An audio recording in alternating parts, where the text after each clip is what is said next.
Assalamualaikum warahmatullahi wabarakatuh. Selamat siang sahabat mulia hati, kembali lagi berjumpa dengan saya. Dan pada kesempatan hari ini sangat spesial sekali. Kita dihadiri oleh Dr. Yois, yang dokter spesialis Rumah Sakit Mulia Hati di sini. Selamat siang dokter. Selamat siang Mbak Yani. Oke, dokter, kali ini kita bergabung di dalam podcast yang hari ini yang sangat spesial sekali. Di sini nanti kita akan mengangkat tema tentang kegawat daruratan apa saja sih yang bisa masuk ke dalam IGD untuk untuk penyakit THT ya dok. Di Rumah Sakit Mulia Hati ini kan masih banyak sekali sahabat mulia hati yang mungkin awam sekali ngoten dokter. Kira-kira apa saja ya mbak, ngoten apa saja ya dok yang masuk ke IGD kira-kira ngoten dokter. Monggo dokter bisa disampaikan. Selamat siang sahabat mulia hati. Saya Dr. Yois THT. Kali ini kita ketemu lagi di podcast dengan tema kegawat daruratan di bidang THT yang bisa langsung ditangani lewat IGD RSU Mulia Hati ya. Begini Mbak Yani, kegawat daruratan di bidang THT itu kan ada beberapa bagian ya. Jadi kegawat daruratan THT itu adalah kasus atau kejadian yang perlu mendapat perhatian. Jadi perlu diagnosis yang tepat, perlu penanganan segera. Yang jelas perlu penanganan segera karena biasanya namanya gawat darurat itu tidak bisa ditunda. Ditakutkan tidak segera ditangani ada efek-efek setelahnya ya. Bisa mengakibatkan yang menetap ataupun yang permanen atau yang permanen atau sementara. Tapi pada intinya perlu penanganan segera. Di antaranya kita di THT kan ada di bidang otologi atau telinga itu kedaruratannya sendiri, ada di bidang rinologi jadi di hidung, terus ada di laring-faring itu di tenggorok ya. Terus yang terakhir benda asing atau kalau kita istilahnya corpus alinium ya. Contohnya kalau di bidang otologi ya atau telinga. Telinga itu adalah salah satunya otitis media supuratif kronis. Jadi keluarnya cairan dari telinga. Tetapi biasanya dengan komplikasi. Jadi nyeri yang berlebihan atau dengan disertai dengan parese. Jadi kayak orang bilang dianggap kayak bel palsi itu loh mbak. Bel palsi atau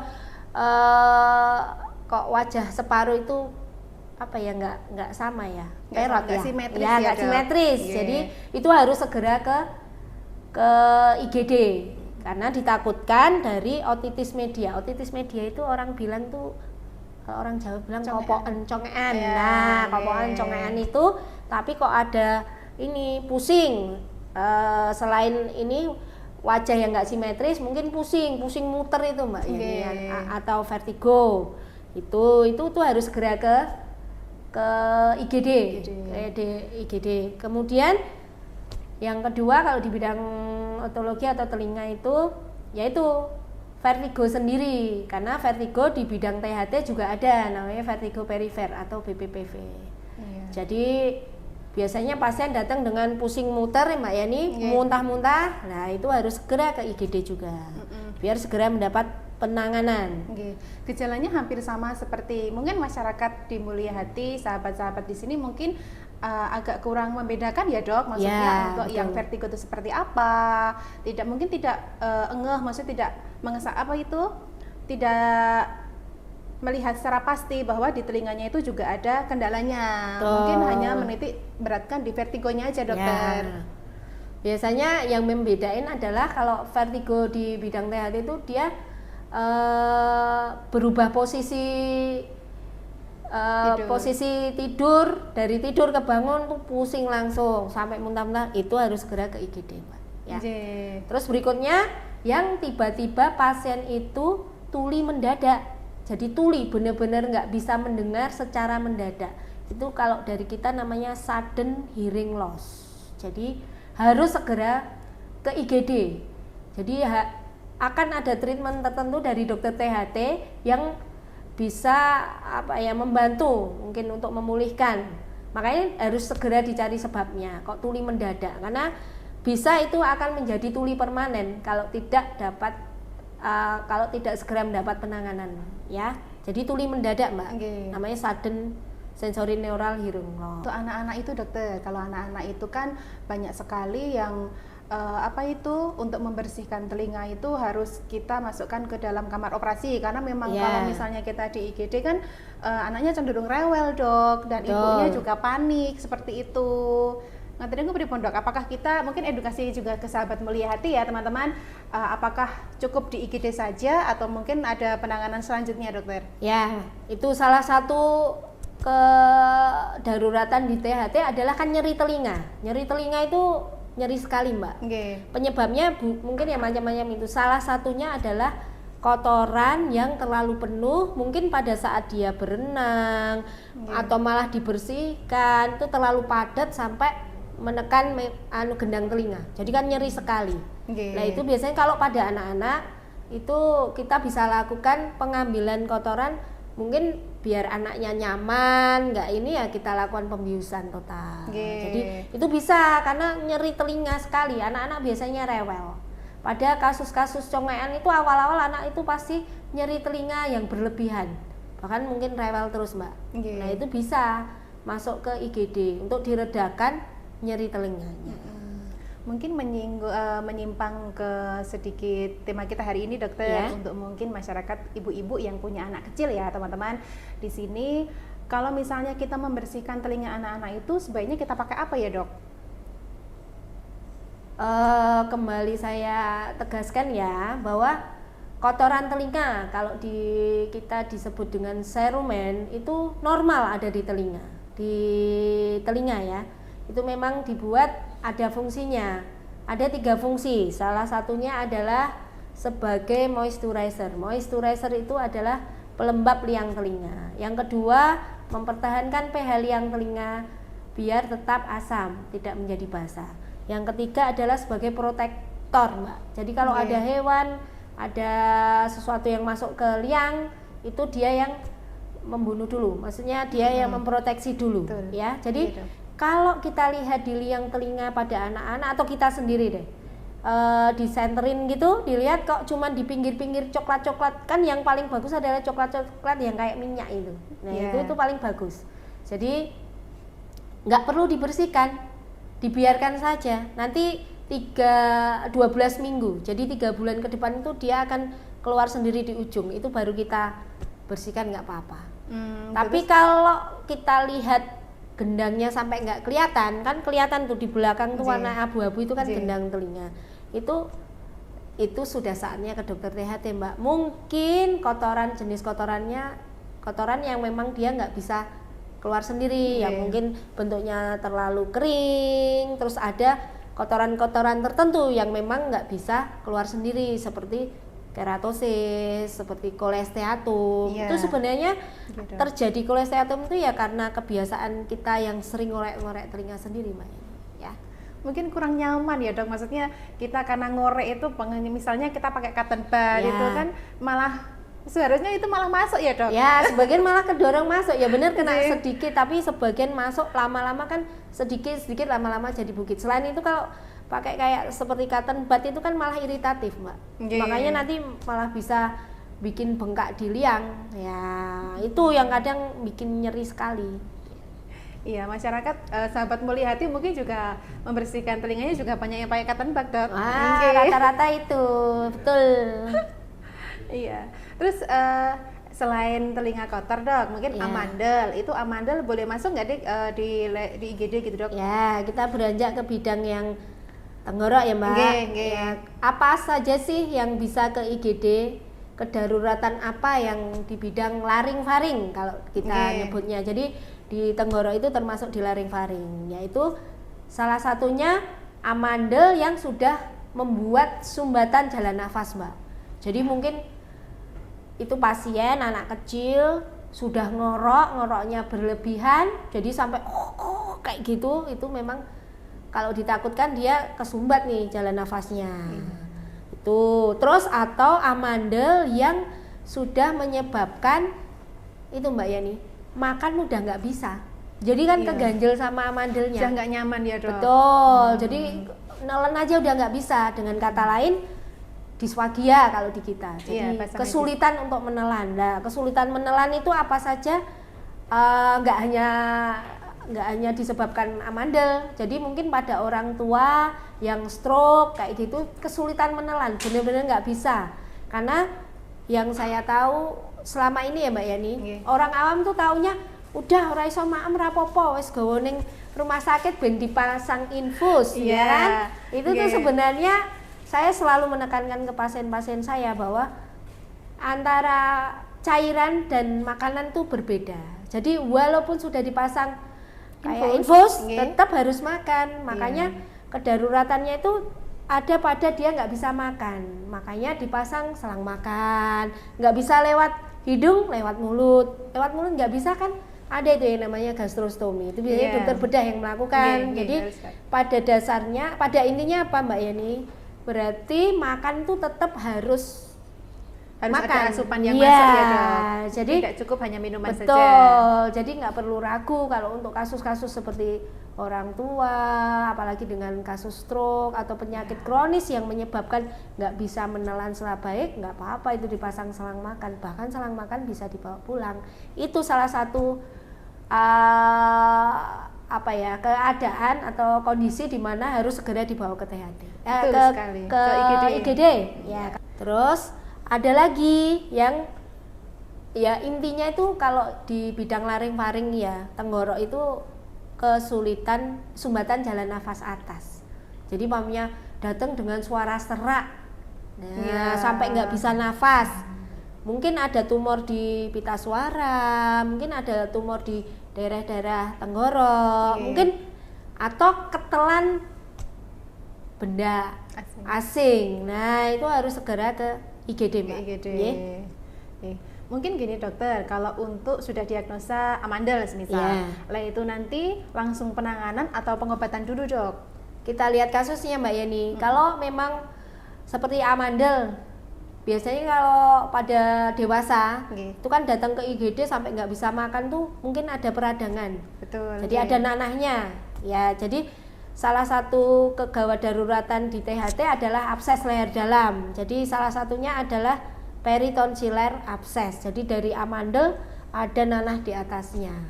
Nah, itu biasanya kita redakan nanahnya keluarin dulu, mungkin nanti operasi amandelnya 1 bulan kemudian. Tapi kalau memang penyebabnya dari amandelnya sendiri karena sumbatannya dari amandelnya, ya begitu masuk di IGD kita evaluasi, diredakan peradangannya, ya bisa kita lakukan operasi amandel. Iya betul. Jadi karena memang penyebabnya dari amandelnya sendiri. Penyebab amandel itu apa dokter? Amandel itu kalau di kita adalah Waldering.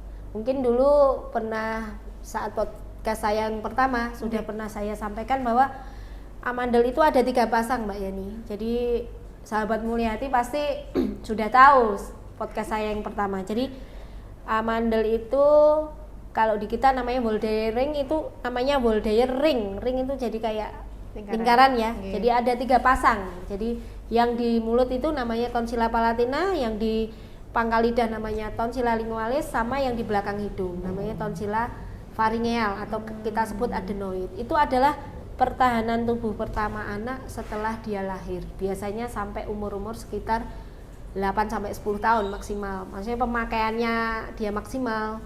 Nah, itu pada anak-anak dengan kondisi tertentu, salah satunya alergi, itu kan pertahanan tubuhnya sering kepake Mbak. Betul, gitu. Nah, itu dengan membesar, mengecil kayak gitu kan, namanya organ dipakai kan kadang membesar. Lama-lama karena keseringan kepakai dia mengecilnya enggak maksimal Mbak. Itu salah satunya. Kemudian kalau anak itu udah usia sekolah, nah itu biasanya kan ditunggangi dengan bentuk makanan, jajan yang ciki-ciki ini, betul, ciki, banyak micinnya, minuman yang nggak jelas, ada pewarna, pengawet seperti itu memicu tambah membesar, karena mau nggak mau kan lewat terutama tonsilla faringeal. Jadi yang di tenggorok yang kita lihat kayak bakso itu. Iya. Banyak sekali kasus amandel di itu. Nah, itu tuh juga nggak perlu ragu kenapa pada usia-usia awal 4 tahun diambil. Mungkin ya itu udah jadi gawat darurat tadi Mbak, nyumbat jalan nafas. Nah, usia berapapun ya diambil karena dia udah nggak bisa nafas tuh. Jadi amandel yang di mulut, di belakang hidung udah nyumpetin semua. Iya. Saking besarnya penyakit ya Dok, memang harus segera untuk diambil. Betul. Gitu. Terus kalau dari bidang tenggorok, laring-faring itu yaitu abses Mbak. Abses itu atau nanahan. Iya. Nanahan di THT itu kan mungkin kalau orang awam loh ini kadang ke dokter bedah. Di THT pun juga ada dan itu harus segera dibawa ke gawat darurat. Betul sekali. Gawat darurat. Jadi nanah yang di ini bawah rahang ini namanya abses submandibula atau nanah yang di pipi itu sampai matanya ketutup sampai hidungnya kegeser kayak gitu. Terus nanah yang di apalagi yang udah sampai ke bawah sini itu harus segera. Itu rata-rata karena gigi Mbak Yani. Betul sekali Dok. Ya, banyak kasus karena gigi. Jadi sahabat mulia hati kalau sakit gigi perginya jangan ke dokter umum ya, ke dokter gigi. Iya. Dan jangan meremehkan gigi karena gigi kalau pas nakal ya itu di atas jadi sinusitis atau nanahan di pipi. Kalau di bawah jadi abses submandibula sampai ke bawah dan itu adalah kasus yang bisa mengancam jiwa kalau dibiarkan, tidak diatasi, ditangani dengan baik. Makanya sekali, Dok. Kalau seperti itu harus segera ke unit gawat darurat rumah sakit ya. Iya, gitu Dokter. Terus ada apa? Iya, terus gini Dokter, kalau masalah untuk gigi itu kan kita sering takut ya Dok mau ke dokter gigi, nanti takutnya kalau gimana Mbak, ngoten Dok. Mungkin edukasi ke pasiennya juga, ngoten itu Dokter, apalagi anak-anak ya Dok. Paling sering pertanyaan saya itu adalah kalau saya ketemu pasien dengan nanahan di bawah dagu atau di sini dan ternyata sebabnya karena gigi krowo atau tinggal akarnya yang nggak diambil, itu pasti pertanyaannya adalah kalau gigi atas apa aman-aman aja Dok diambil, nggak apa-apa, selalu seperti itu. Takutnya nanti kan sangkut pautnya sama saraf Dok, sama mata, ngoten niku Dokter. Makanya kalau saya sarannya kalau tinggal ya pada dasarnya saya selalu menyarankan ke pasien bahwa ini gigi harus ditangani dengan baik, dimanajemen dengan baik. Jadi tetap harus ke dokter gigi. Jadi dokter gigi pun punya SOP sendiri. Iya, betul Dok. Kapan gigi itu akan dicabut, kapan gigi itu hanya akan ditambal. Jadi kalau rata-rata tinggal akar gigi diambil. Dan menurut saya kalau yang mengambil dokter gigi itu pasti secara standar prosedur kan dia ada sendiri, insya Allah aman. Kalaupun dokter gigi umum itu nggak bisa, biasanya akan menyarankan ke dokter bedah mulut Mbak. Oh iya Dokter, karena kesupnya atasnya lagi. Makanya saya suka bercanda sama pasien saya, bercandanya gini, lah kalau Bapak sinusitisnya karena gigi nggak diambil ya nggak apa-apa, paling nanti operasi lagi sama saya, nah gitu. Ya nggak bisa Dok, ya sudah tunggu saja, wong penyebabnya giginya nggak mau diambil ya nggak apa-apa, ditunggu paling 2 bulan 3 bulan ke depan, paling ke saya lagi gitu. Karena apa? Ya pada dasarnya saya itu pengen mengedukasi pasien, nggak perlu takut. Karena udah jelas penyebabnya gigi. Makanya salah satu kedaruratan lagi di bidang THT adalah di bidang hidung, Mbak. Iya, enggak Dok. Nah, hidung itu salah satunya adalah nyeri karena sinusitis. Banyak kan yang datang nyeri kepala nggak hilang-hilang. Bahkan kita sering dapat konsulan nih dari dokter saraf karena itu pasien udah sefalgia. Jadi sakit kepala nyeri kronis. Nggak hilang-hilang dikasih obat nyeri apapun karena ternyata setelah di CT scan dilakukan pemeriksaan penunjang itu karena sinusitis Mbak. Iya, jadi sinusitis itu bisa datang ke IGD biasanya dengan nyeri kepala yang hebat. Dia sampai bisa muntah, karena namanya sakit kepala kan luar biasa kan sampai nggak bisa nahan kan sampai muntah-muntah. Betul sekali Dok. Itu banyak kasusnya. Dan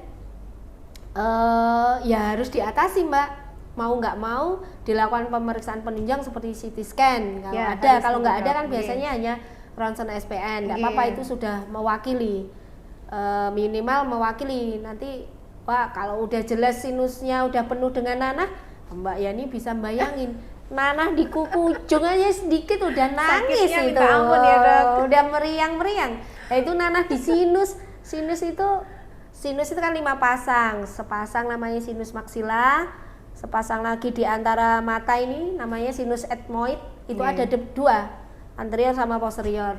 Terus sinus yang di jidat ini namanya sinus frontalis, dan sinus yang di belakang namanya sphenoidalis. Itu bayangin itu kayak mangkok semua. Jadi sebenarnya itu rongga kosong, harusnya isi udara. Kan itu salah satu fungsinya untuk meringankan berat kepala kita.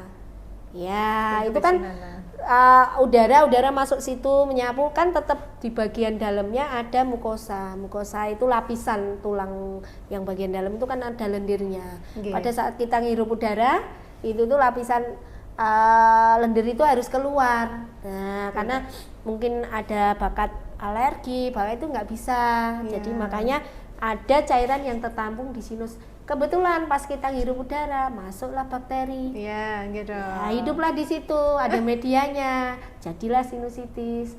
Atau kalau enggak giginya kerau atas. Nah, sebagai pemicu juga ya. Nah, itu banyak nanah yang kekumpul di sinus maksila ini paling banyak. Nah, itu biasanya akan nyeri yang apa ya, nyeri sekali. Mungkin kalau visual analog score ya.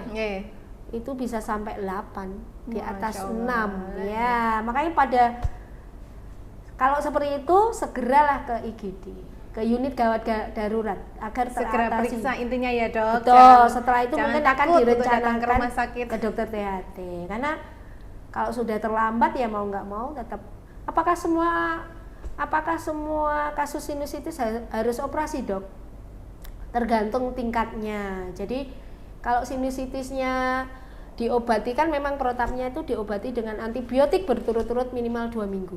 Kalau di antibiotik, pemakaian antibiotik tertentu selama 2 minggu itu tidak menunjukkan progres yang baik, tidak berkurang, biasanya harus ditreatment Mbak. Apalagi kalau gambaran CT scan-nya udah penuh, itu biasanya nggak cuman pes aja atau nanah, di situ sudah kayak jeli-jeli, kan sudah nggak mungkin keluar. Harus diambil ya. Harus diambil, istilahnya kalau orang awam bilang dikuret gitu. Dikuret, dibersihkan biar jaringannya jadi bersih, jadi jaringan yang baru, yang sehat gitu. Dan pertanyaan yang paling sering mendasar adalah, dokter, itu kalau operasi sinus itu nanti ada jahitan di luar, nanti dibedel, banyak sekali yang tanya Dok. Yang salah satu ketakutan masyarakat Mulyahati, teman-teman Mulyahati mungkin seperti itu Dok. Sahabat Mulyahati nggak perlu takut, karena kita akan melakukan prosedur operasi yang tidak ada jahitan di luar. Jadi kita lakukan di bawah bibir. Sementara kalau kita kan melakukan dengan metode CWL, jadi di bawah bibir ini. Jadi jahitannya di bawah bibir juga jahitan jadi. Seperti kayak operasi amandel Mbak. Sama pertanyaan, dokter itu nanti dibelah lehernya itu. Oh tidak, operasi amandel lewat mulut, nggak ada bekasnya dari luar. Ya, itu pertanyaan-pertanyaan yang ya namanya pasien kan sekarang tuh lebih lebih terpelajar ya, mungkin karena akses media itu dari manapun. Jadi mungkin ketemu dokternya, mumpung ketemu langsung kita tanyakan bagaimana gitu. Apalagi dokter Yois ini sosok yang dokter yang sangat mudah sekali untuk dikonsuli sahabat Mulyahati. Jadi kalau kepanggil sama dokter Yois silahkan tanya sebanyak-banyaknya. Biasanya pasien itu saya suruh masuk ke poli, umpamanya ada kedaruratan, perlu penanganan segera, itu saya biasanya akan edukasi dulu. Jadi bagaimanapun semua tindakan itu harus sepersetujuan pasien dan keluarga Mbak. Betul, kita mintakan persetujuan dulu dokter. Terus kalau di bidang rinologi atau hidung tuh selain sinusitis tadi Mbak, mungkin ada kasus patah di daerah tulang wajah. Ya, itu harus, namanya patah sudah tidak bisa ditunda.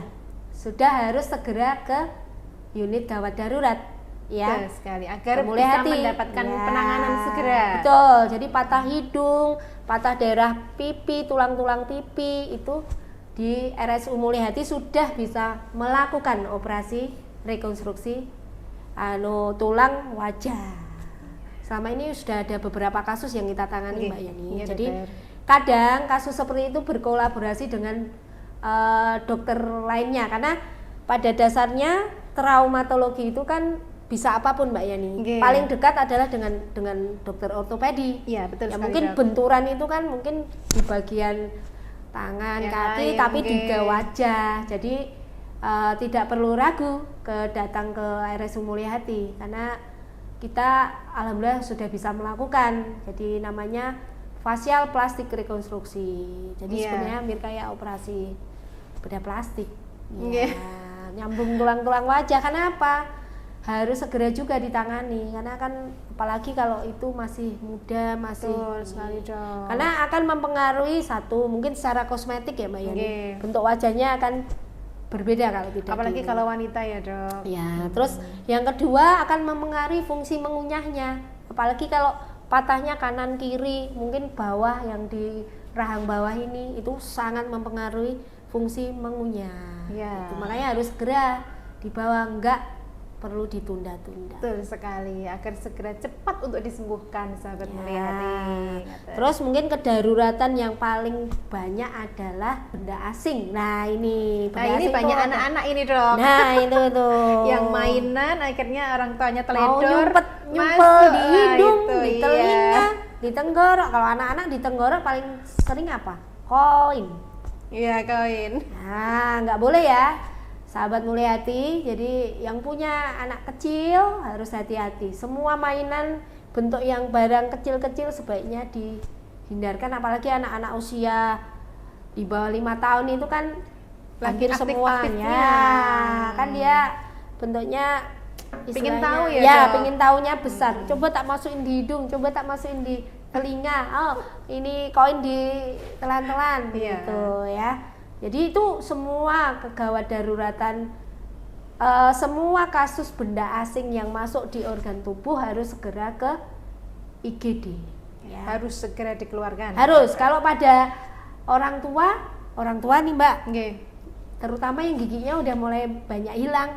Nah itu biasanya itu korpal apa ya? Istilahnya kita benda asing korpal ya, corpus alinium itu gigi palsu, pakai giginya copot nih, makan pada saat makan itu ketelan. Kayak makan sesuatu yang kenyal gitu, ikut ketelan. Nah, itu harus segera ke IGD.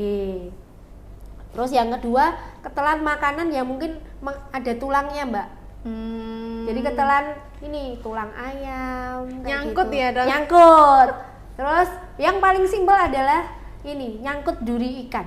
Nah, hal sepele tapi sangat membahayakan teman-teman. Itu biasanya kalau nyangkutnya agak ke dalam itu pasien itu sampai orang bilang itu ngiler-ngiler. Lah gimana mau nelan, nggak enak kan? Nah, sampai ngiler, nggak bisa nelan air ludahnya sendiri. Betul sekali Dok. Ya, terus kalau di hidung ya biasanya anak-anak. Iya. Itu apa? Kacang benda-benda yang dimasukkan ke hidung. Makanya sahabat Mulyahati harus diperhatikan betul ya. Kalau anak kita itu sampai pilek dalam jangka waktu lebih dari 1 minggu dan hanya di satu sisi hidung, mungkin hidung kanan terus gitu, kita harus waspada bahwa itu ada benda asingnya di hidung. Karena kalau pilek biasa kan rata-rata kanan kiri udah pilek semua. Sahabat Mulyahati harus diperhatikan bahwa kalau kita punya anak pilek satu sisi, mau hidung kanan mau hidung dalam jangka waktu tertentu, terutama lebih dari 1 minggu kok hidung kanan terus yang pilek kan, itu sudah harus waspada bahwa itu anak masukin sesuatu, makanya harus disenter tuh hidungnya. Kalau enggak, kalau umpamanya ragu udah langsung datang aja ke unit gawat darurat boleh, atau kalau belum ini ya ke dokter THT untuk memastikan minimal dicolokin dulu. Karena yang ditakutkan banyak tuh anak-anak itu yang masukin. Bahkan selain hidungnya bau satu sisi terus, mungkin bisa jadi mimisen. Nah, mimisen itu kan juga gawat darurat di THT. Jadi harus segera ke IGD. Karena saya dulu pernah, kebetulan Mbak Yani dulu pernah ada pasien anak-anak, ibunya nggak tahu kok tiba-tiba mimisen banyak gitu. Ternyata apa? Ada baterai. Ya Allah. Ya, kalau baterai kan bentuknya korosif, itu bisa sampai bolongin sekat hidungnya. Makanya hati-hati. Kalau anak kita itu kok mimisen di satu sisi sampai hidungnya bau, sampai apalagi mimisen, itu harus kita aware, harus segera dibawa ke THT. Kalau punya nggak ya ke IGD, ke rumah sakit. Betul sekali, Dok. Episaksis. Jadi kalau mimisen pada orang tua mungkin karena tensinya tinggi tiba-tiba mimisen, nah itu harus segera ke IGD juga. Harus lebih hati-hati ya Dok, lebih kita untuk diri sendiri juga, sama keluarga juga harus sering-sering diperhatikan teman-teman. Ngaten dokter. Gini Dok, ini kan musim dingin ya Dok, mungkin banyak yang sahabat mulia itu alergi dingin Dok. Nah seringlah dia untuk pilek, ngoten niku Dok. Niku pripun dokter untuk mengatasinya teman-teman Dok? Pada dasarnya kalau alergi dingin itu kan bukan suatu alergi, dia kan rinitis vasomotor karena kondisi ya. Tapi memang bisa pada pasien dengan rinitis alergi sendiri itu karena kondisi musim itu baru nggak bagus, dia sering mampet juga, konka, jadi daging normal di hidungnya itu membesar karena salah satu edukasinya bahwa sahabat mulia hati tahu, saya sering dikonsuli pasien datang dengan itu Mbak Yani. Dokter, di hidung saya itu seperti ada polipnya, jendol-jendol itu banyak kan, sampai ada ibu-ibu yang ketakutan bawa anaknya, dokter anak saya ada polipnya, seperti itu. Sahabat mulia hati harus tahu bahwa itu bisa mungkin bukan suatu polip, karena pada dasarnya di hidung kita itu ada 3 daging normal di hidung yang selalu saya bilang seperti itu, namanya konka. Jadi konka itu ada 3, konka inferior, media, superior. Itu fungsinya salah satunya adalah melembabkan udara yang masuk pada saat kita hirup disesuaikan dengan suhu tubuh kita. Jadi kalau udara dingin dia melembabkan biar kan suhu tubuh kita rata-rata 36,5 sampai 37 ya. Nah itu kan panas, udara biasa 30 aja panas kan Mbak Yani. Nah itu salah satu fungsinya adalah melembabkan. Itu dengan cara membesar dia tuh. Nah lama-lama pada pasien tertentu, pada pasien yang alergi itu kan dia membesarnya sampai nggak mengecil kembali ke posisi semula. Makanya dinamakan hipertrofi konka. Makanya itu sering bikin sumbatan di hidung. Nah itu kalau pada kondisi dingin seperti ini, itu mensiasatinya ya gimana caranya imun kita dibaikin, Mbak Yani. Jadi banyak makanan yang bergizi ya Dok. Betul, jangan lupa asupan vitamin, mungkin vitamin juga. C, vitamin zinc yang ada kandungannya itu, vitamin C, zinc, vitamin D3 dan exercise. Jadi olahraga ya. Sering toh ibu-ibu tuh bilangnya, "Loh Dok, saya kurang olahraga apa? Saya udah nyapu ngepel." Pada dasarnya olahraga harus diluangkan. Nggak ketang sebentar tuh yoga, bentuk yoga itu kan ada, tapi memang harus diluangkan. Betul sekali Dok, apalagi kalau sudah ibu-ibu pagi kan repot sendiri Dokter. Nah itu tuh tetap olahraga harus diluangkan. Mungkin sambil nyapu setelahnya udah yoga dulu dengan ini apa, kan sebenarnya sekarang lewat di media sosial banyak itu. Banyak sekali, senam-senam juga banyak Dok sebenarnya. Makanya ini kan cuacanya baru berdiding ya, jadi pancaroba, jadi pagi dingin, siangnya panas berdebu. Nah itu memang akhir-akhir ini memang kebetulan banyak pasien saya yang batuk malam pilek juga dingin Dok, banyak datang sekali. dengan nyeri telinga hebat, ternyata karena otitis media akut karena batuk pilek yang nggak tertangani baik. Betul sekali Dokter. Itu tadi Dok, teman-teman sahabat mulia hati, banyak sekali materi yang sudah dijelaskan sama Dokter Yois ini. Dari telinga, dari hidung, dari tenggorok, banyak sekali teman-teman. Jadi jangan takut datang ke IGD. Nanti sampai IGD bisa dikonsulkan dulu sama dokter yang jaga di IGD. Lebih baiknya mengarahnya seperti apa, ngoten ya Dok ya? Ya mungkin betul. Ada yang ditambahkan lagi Dok? Setiap kasus yang ada di IGD kan pasti akan dikonsulin ke dokter penanggung jawabnya. Mungkin kalau di THT akan pasti saya Siap. Siap sedia Mbak Yani. Siap 24 jam dikonsulin dari IGD kok. Betul sekali. Dokter Yas ini dokter yang sangat the best di sini, dokter. Sahabat Mulyati, mungkin cukup sekian untuk hari ini. Nanti kembali lagi untuk podcast selanjutnya, teman-teman. Kita agendakan lagi ya, Dok ya. Mungkin dengan tema yang lain juga. Salam sehat dari kami, salam hangat. Assalamualaikum warahmatullahi wabarakatuh. Waalaikumsalam warahmatullahi wabarakatuh.